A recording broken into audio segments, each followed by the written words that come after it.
D-Day took place on June 6, 1944. D-Day was the most colossal invasion in American history. Dwight Eisenhower was the general of this invasion. D-Day was named Operation Overlord officially. However, most people called it D-Day. Operation Overlord was almost delayed because of bad weather. 4 countries risked men in this event: Canada, Britain, France, and America fought.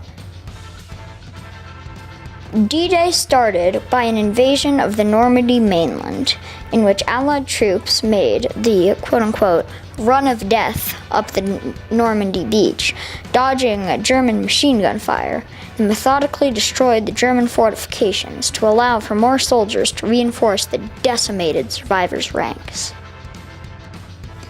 Allied forces suffered very heavily in D-Day. In the first 24 hours of the invasion, Allied forces suffered 3,500 dead and missing men, and close to 7,000 wounded. By the beginning of July, 1 month after the invasion, there were 250,000 German casualties, along with 61,000 Allied casualties. The main point of attack was the beaches of Normandy, codenamed Utah, Omaha, Juno, Gold, and Sword. These beaches were heavily fortified with mines and scrap metal in the tidal flats, with machine guns and pillboxes constructed on the sand bluffs overlooking the beach. In support of the infantry who landed by sea, gliders were launched by planes to deliver troops and material to the Normandy countryside.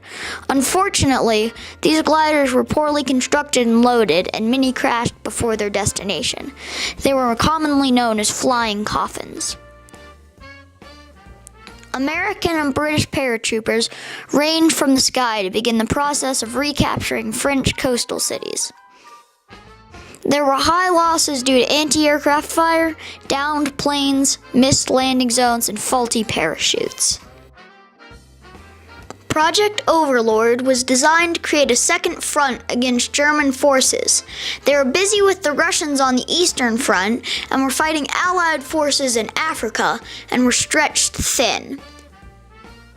Less than a week after the invasion, on June 11th, the beaches were fully secured and over 326,000 troops, more than 50,000 vehicles, and some 100,000 tons of equipment had landed at Normandy.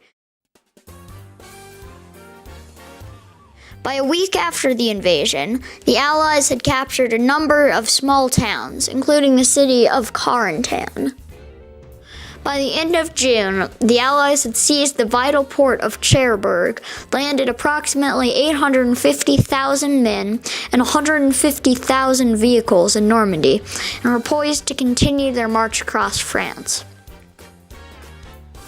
In the 3 months after D-Day, the Allies launched a series of additional offensives to try and advance further inland. These operations varied in success, and the Allies faced strong and determined German resistance. By the end of August 1944, the Allies had reached the Seine River, Paris was liberated, and the Germans had been removed from northwestern France, effectively concluding the Battle of Normandy. This fits in with conflict and compromise because it was a conflict that compromised the German ranks, causing the Allies to win the war on the European front. The long-term impact was that it put more pressure on the Japanese, eventually causing the end of the war.